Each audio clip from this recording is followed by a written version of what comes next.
Hello, hello, hello. You are listening to an episode of A Bite of. I am Derek, and I am joined by the dot to my bubble, the doctor to my who, the Susan to my twist, Noah. Hi. Oh, you're the TARDIS to my doctor. Whoa. Happy Pride Month. Happy Pride Month, everybody. Woo, woo, it's June.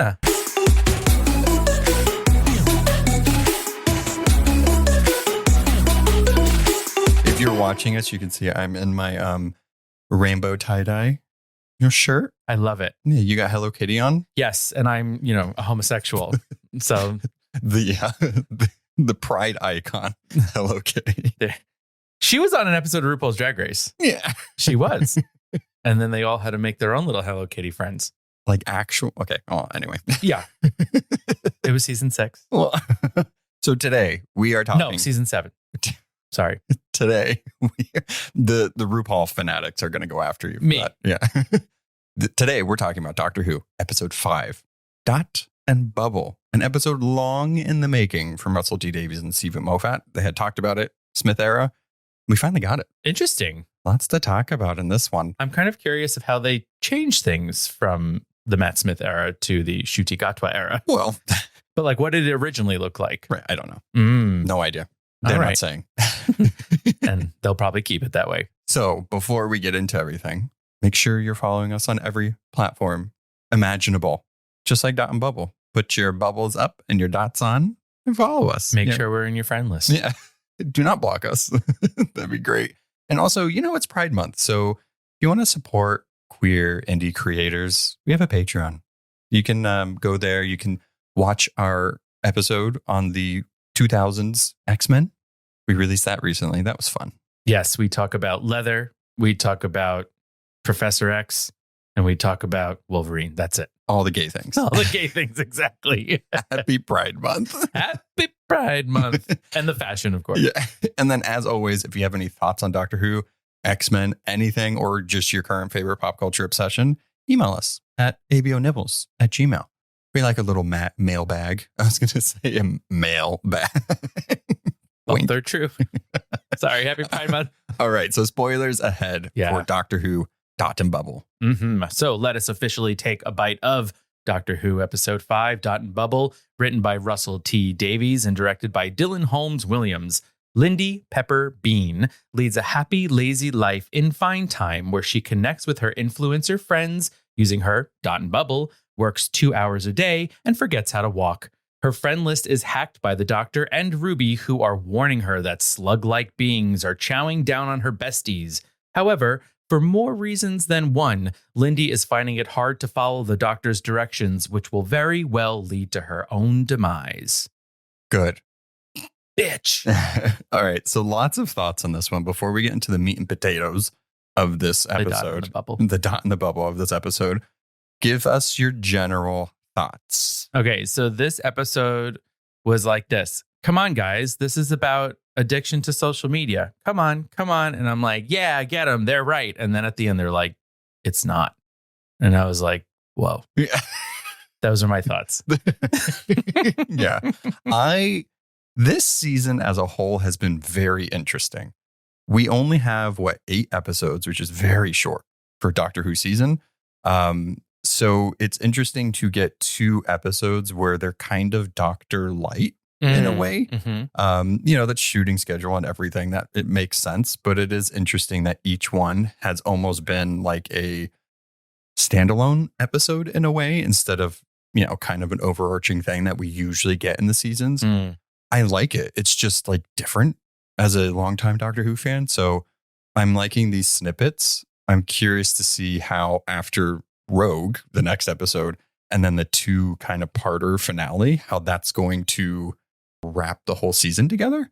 But I really enjoyed this episode. I think it looked great. I think the acting performances were absolutely amazing. And the commentary was good. I think that they did a good job of trying to wrap a bunch of commentary in one thing, and then the ending really cementing what this whole thing was about. Yeah, this episode really feels like an outlier to me, at least compared to the ones that we've had before this. I feel like in the 4 episodes prior to this, you and I were sort of tracking things like babies and parents and music and snow and I feel like we really didn't get any of that in this episode. So it's interesting of being like, well, where does this actually fit in? Is it really part of the storyline, or is it there to make the commentary that it's making? I will be interested to see going forward if this is going to shape the Doctor's views or change him in a way, because we haven't gotten this yet with this Doctor being a black man, right, and outright being racist to his face, and how that's going to inform his character going forward. It's going to be interesting to see that. So that's where I'm like, is this going to inform it? If not, that's interesting. Yeah, maybe it's going to be the thing where we kind of said a couple of times in covering the series that he's a leap before he looks type of Doctor, right? And he keeps getting himself into trouble because he just keeps going into it.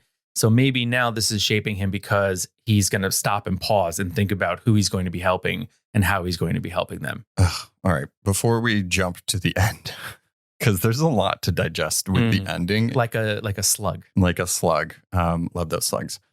So what did you think about the technology of Finetime, where everything's fine all the time? Well, I mean, as far as the commentary on social media, although the ending commentary really wasn't about that, I think that there was commentary about social media.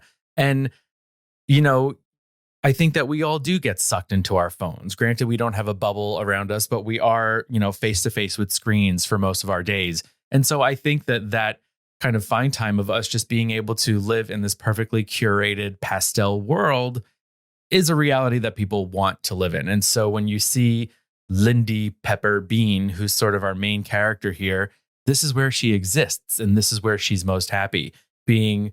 It's interesting, right? She's literally next to some of her friends, but she won't look them physically in the face. She'll only look at them on her screen. Which is, how a lot of Gen Zers are, right? It's like they have this, I guess the society as a whole now, right? It's this echo chamber, right? And the bubble is like a physical manifestation of this echo chamber that people are in and only curating what they want to see. They don't look outside of their bubble. I thought it was a really cool shot when she is in her office and they're trying to tell her, like, look around. Look through your bubble. So she's still protected by her bubble and she's looking, but she still doesn't want to register it. And she just wants to go back into her bubble. And it's I think, this episode is very Black Mirror light. It's like a family friendly version of Black Mirror almost. And it's like, yeah, we've seen this commentary before. I think the way they did it was really interesting, having the physical bubble and there's a dot that does it and how that society works. But it's one of those things we've seen before, right? Yeah, I think that it is kind of funny to think about how even you and I who work in the same place, sometimes we'll just message each other instead of walking to each other's office. Well, it's like a walk. Opposite sides of the building. But, there are people who literally work in the office next to me and will still message each other on Discord instead of walking into each other's offices, but it's literally like connected by a door. Yeah, I can't send a GIF in real life. So that is true. How will you know how I'm expressing myself? Look at my face? I don't think so. Yeah. You need a GIF and an emoji. Yeah, for sure. I love when we sort of have these, what we think are utopic societies, and they're very much based in like these pastel colors, right? It's interesting because the buildings and everything, they look like kind of regular brick buildings, maybe some sort of nondescript European city, but the way that they're all dressed and they're all the same age, and they are kind of fitting this one type of human of what it is to be popular. Yeah, it's the idyllic society of everybody looking the same and no individuality, because why not? Well, it's I'm kind of again looking at the way social media has shaped us now. There are those funny memes which I feel like I fit into since my birthday was just last week. Happy birthday! Happy birthday! Thank you very much. I'm a millennial, so I existed in a time where there wasn't social media. Right. And how when it's like me at 13 and we're like a total mess, and it's like 13-year-olds now and they're all they're on Perfect. TikTok doing the exact same dance with the perfect makeup, perfect hair. And it's kind of, we've become that, right? And in order to be quote unquote popular, you have to follow this one trend. Yeah. And so in this society, there are all these perfect pastel people. From a visual standpoint, I think this set looked amazing. And it's like, would I live in that? Yeah, probably. Would I wear what they were wearing? No.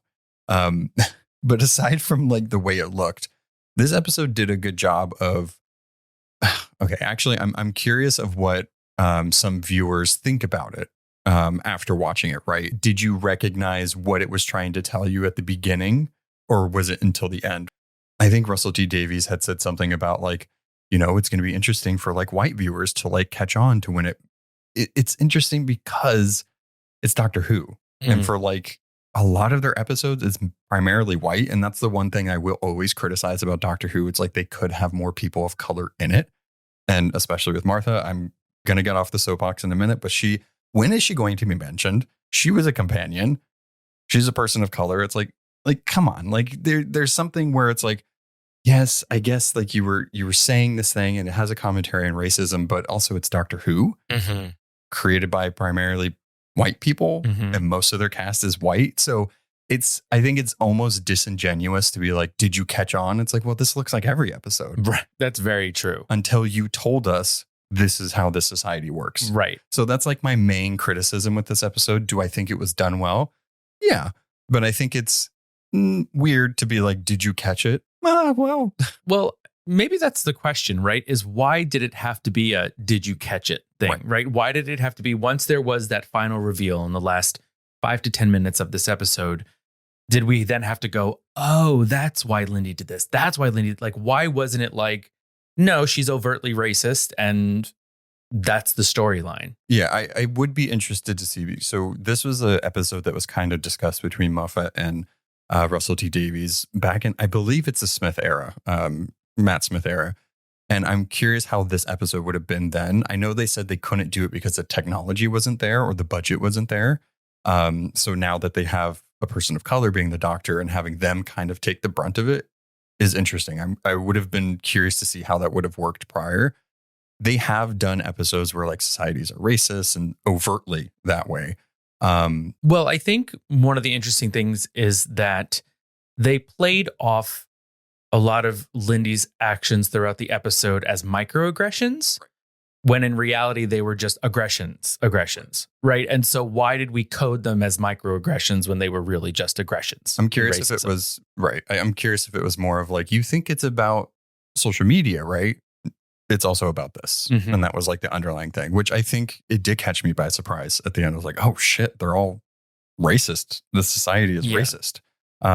So yay for the slugs. As two white people talking about this, I want to know, like, what does Ncuti Gatwa think of this episode? Well, so in the Doctor Who Unleashed episodes, this was his first shoot as the Doctor for the season. And I believe in that episode, they had discussions of like, should this be his first shoot going into the Doctor, especially, talking about race and being the person that's being attacked by that. But they would have had with it. And I think, performance, amazing. These are the moments, not racism. These are the moments of the Doctor where they really shine, and it gets to show them all the different layers of the Doctor. That look that he gives when he's going into the TARDIS, looking back, is heartbreaking. And I personally feel it's not rage or hatred towards that person. It's just this overwhelming like sadness of like, and frustration of like, I'm telling you I can help you and you're not doing it. Because of what? Because of what society told you that is the Finetime standards is just, it's heartbreaking. But God, he knocked it out of the park with that performance. Yeah, you can really feel all these very mixed emotions of anger and disappointment and frustration and sadness in him looking at this group of people and being like, I have an infinite amount of space in this, police box. Just come with me. I will absolutely 100% save you. And them saying no. Right. And so I think there's a lot packed into the final moments of this, especially for Ncuti. And so in playing the Doctor in this episode, I'm wondering if the Doctor is picking up on these cues throughout the episode, like how we were supposed to, or if he was just as surprised as we were. I think that's interesting because while the Doctor being well-traveled and well in time, I don't think, there's been episodes, like I said, where there's like the core of it is racism, or there's a racist society. I don't think he did until it was there, until they were there in person. Because the whole time, he even said, when Ricky September was on the thing, which, yay, for a gay moment of the doctor being like, ooh, he's cute. And then Ruby and the doctor kind of like bickering about that, which I thought was really funny. But the whole time, I don't think he picked up on that, because it's really interesting to then know the ending and look back on it, because he went up on her bubble first. She immediately blocked him. But then when Ruby came up there, she didn't block him. She listened to her. Mm-hmm. And so I think that's the first instance, but I don't think from their point of view, they would have known that. Well, I even think for us, from our point of view as the viewer, we're thinking, oh, maybe it's just because he's a man, right? She feels more safe with or persistent. Right. With just like seeing another woman, kind of popping into her friend, but it's not that at all. And, I'm kind of thinking of the doctor as sort of a civil servant in a way, right? And so, because I'm thinking like, what situations have maybe I been in where something similar has happened? Granted, not through racism, but homophobia. Mhm. And so as a civil servant, as a librarian, we want to serve everyone that's coming into our libraries. But many times queer librarians are having to serve homophobic people. And so what do you do? Right. And when you're there to serve them, maybe you're there serving them every day, helping them find out information or log onto your computers or attend a program. And then when you put up a pride display, they freak out. Right. Right. What do you do in that instance? And it's keep it up. Well, you as hard as Yeah. as hard as you can, you fight to keep it up. Right. But now knowing that you're serving a community that doesn't accept you. And so at least in this doctor's timeline, this is the first time he's dealing with something like that. Right. Because he's sort of like this time, space, planetary civil servant who just goes around looking to rescue people. But then what happens when those people don't want your help after all? Yeah. Especially after you've helped them all this time. Yeah. I know whenever Jodie Whittaker became the doctor, there was some instances of her being the doctor being a woman. And there were some things of like, you don't know what you're talking about, or she'd be in a certain time where like women were seen as dumb or not in the workspace. And she quickly overcame that. So I think it's good for us to have the doctor who can change to anything that they want to be, to have these types of things, right? To be able to have these conversations. I think it's interesting from an alien standpoint. It's like, when did he recognize that from a character perspective, right? Mm-hmm. I know the actors going into there knew what this was, but I think it's an interesting thought experiment to be like, oh, maybe that's why he didn't catch it immediately, because, it's alien. Right. And I mean, who knows if like alien societies are racist? They could be, but what does that concept of that thing look like? And it might be the doctor in all of his lifetimes, in all of their lifetimes, meeting this Finetime society. Right. So they don't have their encyclopedia of, I've been here before, I know what this is about.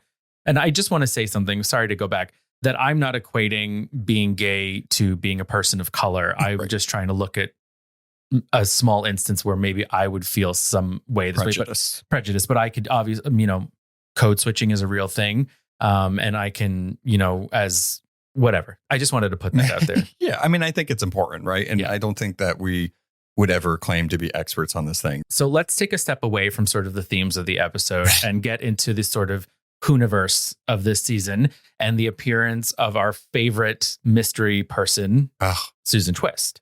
Oh my God. So this is the only instance of a mother-child relationship, and those themes that we've been looking for throughout the season, where Lindy watches a message from their homeworld, and her mother is Susan Twist. Yeah. And interesting. And on either side of it, right, the doctor is going, wait, I know this person. And Ruby's going, I know this person, but they know her from different places. Right, because the doctor wasn't there in 73 yards. Right. It's also, I just want to point out, it's like, are you guys not talking about this together? Right. What are they doing in that TARDIS? They're just playing checkers and doing fashion shows. Fun. And there's also something interesting to think about of this not being the Ruby that was with him when Susan Twist was the ambulance, because he says, that's the face of the ambulance. And she says, no, I know her from somewhere else. Right. So the Ruby that was with him at the ambulance is the one that had to live that horrible life. Right. And now this is the new Ruby. Right. But she still has some of that residual memory of stuff happening. So it's like one of those things where it's like, how sometimes you see somebody and you're like, you look familiar. Maybe you've never met them, but they just, for some reason, have that like familiarity. That deja vu of it all. Right. So it's going to be, again, I don't believe Russell T Davies saying that like they didn't have extras. Everybody in Finetime on those bubbles, there was no AI or special effects. They were all actual different extras and people. Because AI could not play a character named Hoochie Pie. Okay? Yeah. They could not play a character named Gothic Paul or Dr. P. Dr. P. Dr. P. And his entire job is to monitor people's P levels. Which means that they must have some sort of chip in them. Oh, they're connected in every which way. Yeah. I mean, the whole society as a whole are arrogant and stupid and cannot do anything without their technology, which is sad, but also kind of true. Mama Google Glass. I do want to say, kind of stepping back from the Susan Twist thing, because we mentioned this. I have now, growing up in the age of maps and MapQuest and everything, and now with like Apple Maps and Google Maps and everything, I couldn't get around without it. And I hate that I'm so dependent on it, right? It's like I can get around in my normal areas, but if I'm like, oh, I have to go to this one store in a town I've never been in, I don't know how to get there. No way. Imagine if someone handed me a paper map and was like, can you get us there? I'd be like, actually, no, I cannot. Are these updated? When was this re-downloaded? Like, absolutely. I'm totally with you. And I think that we do have a lot of dependency on technology. And we see that here. I mean, the fact that when she does not have her bubble around her, she doesn't even remember how to walk. She's an idiot. I mean, there's that. Yeah. But Callie Cook, amazing. Like phenomenal. There was a lot of pressure on her to really carry this episode. She was really the one that was there for, I would say, 95% of it. Yeah. And the fact that for a lot of it, it's from the view of her bubble. So it's like the camera is so tight on her face the entire time. I think she really carried it off. Yeah, she did a good job of showing all the different layers of like emotion to diabolical, which I thought was great. And if it wasn't for her, this episode could have went sideways real quickly. Like, I'm glad they found somebody that could carry it. Yeah. I don't really know her from anything else. I'm sure she's probably like a star on some BBC show. But phenomenal. I hope to see her again in something else. Yeah, she was a really interesting character, and I think she did a good job bringing her to life. One of the other characters I want to talk about is Ricky September. And so he's sort of like the main influencer, right? He's the one that they all want to know and be friends with. His hobbies is you. Oh my. And it's really interesting, right? When we look at what he does, he literally sings Itsy Bitsy Teeny Weeny Yellow Polka Dot Bikini, and everybody loves him. And I couldn't help but think of that. Remember when Musical.ly was a big thing? Oh, yeah. It was like that sped up music thing. And remember when that one kid was doing it like in front of his grandparent that was like dying in a bed behind him? Yeah, he's like singing this like song and like doing like the weird movements. And like it's literally like his elderly grandparent is on like a ventilator or something. Yeah, I but like that's what it's gotten to, right? It's like kind of take any opportunity that you can to be trending and to go viral. And so the fact that Ricky September's Day, he just wakes up and sings this song from the 60s and everybody's like fawning over him. It's scary. I love that they got the rights to that song, but none of the Beatles songs. And the Devil's Court. I just did a quick little Google search on Itsy Bitsy Teeny Weeny Yellow Polka Dot Bikini. I don't think you need to say the title every time. That's the title, but okay. It was number 1 in the US. It was like number 1 in Germany. It was number 1 in the UK. Now? Like, no, when it came out in the 60s. I thought because of the episode. I thought it. This is Doctor Who's Kate Bush up that hill. At least that song's good. Right. Oh, man. But good needle drop. I think they are now associating. I don't know anything about that song or what it's about or who wrote it. But I now like that I'm going to think that it's like haunting because of like this episode. Spooky. Well, I do think that there is, maybe this is me looking into it too much, but there is a bit of a correlation between the song and this episode. Because the song is about a girl who's shy and she puts on I won't say the whole thing, bikini. And she doesn't want to like go out of the locker room. And then when she finally gets into the water, she's afraid to get out of the water. Right. And so you can kind of see that mirroring Lindy, who's afraid to come out of her bubble and explore the world around her. That's me really trying to draw a line. I think there's a difference between like, I get it, but it's like, Lindy, you can't associate with that song. No. You're racist. I do want to talk about Ricky September, right? Because I think his character is interesting. And I don't want to say that, he's the best one, because we don't know if he's racist or not. And like he is probably just as racist as he the reads rest of them. books, though. We know that. Yeah. Okay, cool. Like what kind of books? Because Vogue. I've just seen a lot of people on social media be like, oh, he was gone too soon. It's like, well, I mean, let's not go there. He's still a fine-timeian. Right. I think he gave a great performance. His death, I want to say, is probably one of the most graphic deaths in Doctor Who. Like, it barely was out of the frame when that dot went through his head. Whoa. Yeah. I was shocked. I think I looked at you and I said, that's new. Yeah. We were both shooketh. And I think that is right when the episode turned. Right. Those last 10 minutes. Yeah. And especially for her, this is the moment specifically for Lindy where she will do anything to survive. And she dead names him and was like, okay, bye. I'm not going to help you. Thanks for doing all this. Yeah. Oh. Yeah. That was really, it was really brutal, especially because he spent so much of his time and energy saving her.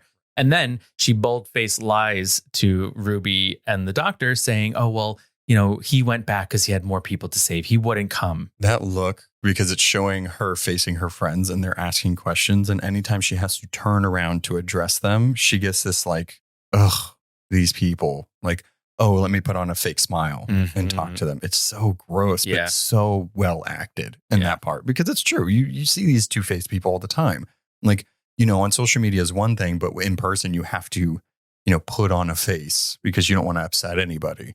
Ugh, gross. Totally. But so let's talk about the slugs real quick because I think they look great. I think they're like kind of cute in like a terrifying way, but also the stars and heroes of this episode. Well, yeah, that's my whole question is where did they come from? I don't know. Who cares?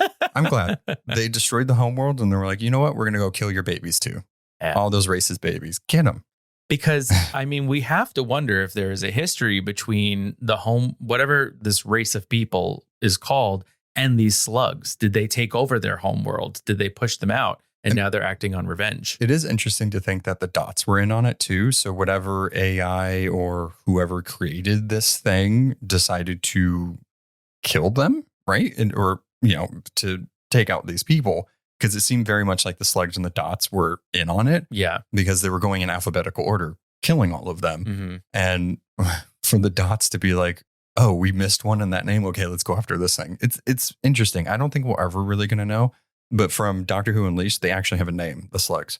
Man trappers. They do. They catch them and they just devour them, which is very cool. It's very cool. I also think there's something to be said about AI, right? And so right now, AI is like in a sort of a gray area in a lot of ways. And in this particular episode, the AI of the Dot and Bubble learned that this race of people was horrible and racist. And so they had to kill them. Yeah.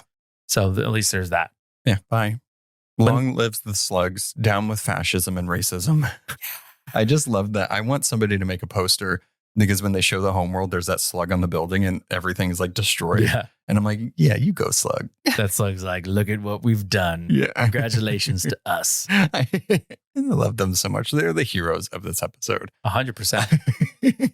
So the episode as a whole, it's interesting because it's like, I don't want to call it like a Dr. Light episode because he was actually in it for quite a bit. But I think the function of it, right, because this is his first shoot. He's still filming the last season of Sex Education. I think they did a good job of still incorporating him as much as possible into this episode with it being on the FaceTime, right? It made more sense for the episode. It's short season. So I'm like, please, from here on out, like, let's stick with the companion and doctor because I need a little more with both of them. Yeah. Because I'm feeling a little like, okay, I got to know, Ruby a little more, but like, I know this doctor, but I want to see them together. Like, let me see them run around together. Yeah. And I think that in our next episode, I think it would be a disservice to the character to not see him dealing with what happened in this episode. And so we need to see how Ruby fits into that in trying to maybe comfort him in some way. I liked this little detail in the scene where it finally hits them of like what's happening. And you can see Ruby get upset before it like sets in with the doctor. And I don't know if this detail was intentional, but it's like she was raised by a Black mother and a grandmother. Absolutely. And so I'm sure they had those conversations with her. And for her to realize that, and her first thing is to comfort him, but also she lets him have his anger and lets him say what he wants to say, which I think is very important. And I liked that little detail of it because it's about him. Like, let him deal with it in whatever way he wants. Right. But she's there to comfort him. I just want to give this doctor a big hug after this episode. Like, there's been so many moments where there's shots of him just crying or just in distress. And I'm like, I want to like hug you, please. And it's, in looking at this doctor, he feels like the most exuberant, the most joyous, the most smiley, but yet he's been really put through some things in these first few episodes that are really just sort of breaking down all of his natural instincts. Yeah. And so what happens to a doctor when the joy isn't there? Yeah. Let's give our final thoughts on the end of the episode, because I feel like we keep circling back to that. So let's just give our final thoughts on it, right? So whenever they all are back there and, Lindy's like, ugh, or whatever, like, I thought I blocked you, or, he's not as dumb as he looks, all the microaggressions and things directly to his face. There was a line that dude that just volunteered to be the leader of the thing, he said something about they want to fight, tame, and own the wilds, just like our ancestors. And I was like, ugh.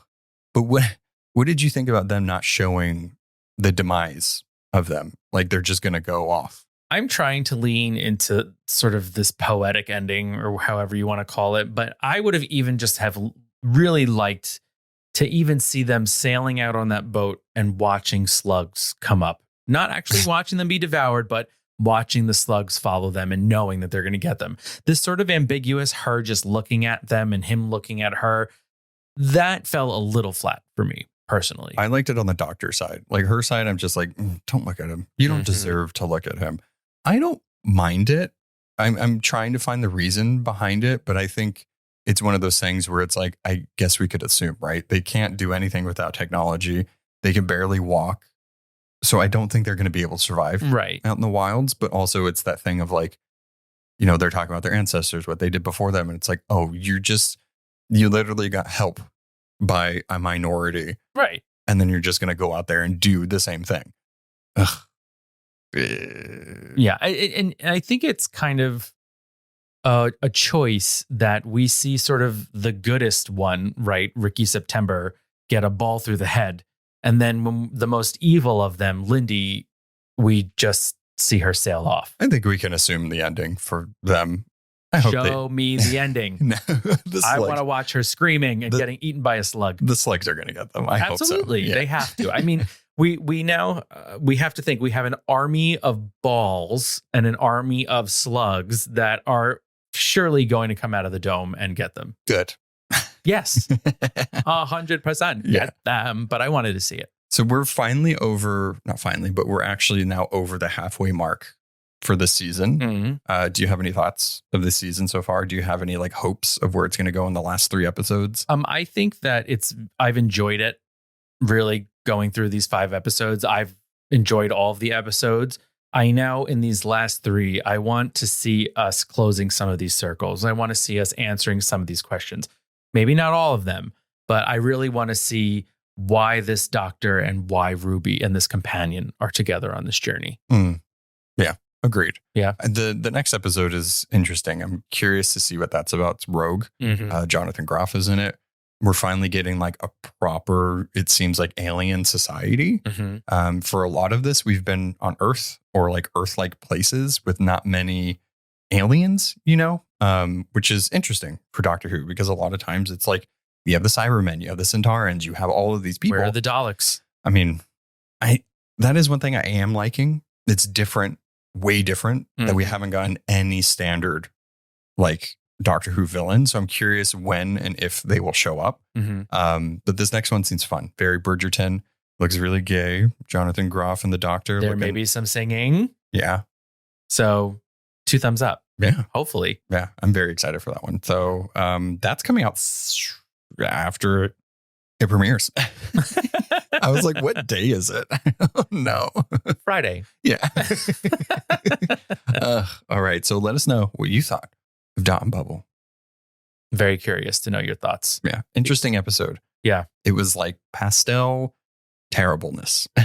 Pastel racism. Yeah. Ooh. Welcome to America. Space racism. Spacism. We just need the doctor instead of space babies. Space racism. Where's Captain Poppy when we need her? That's right. All right. Till next time. Bye.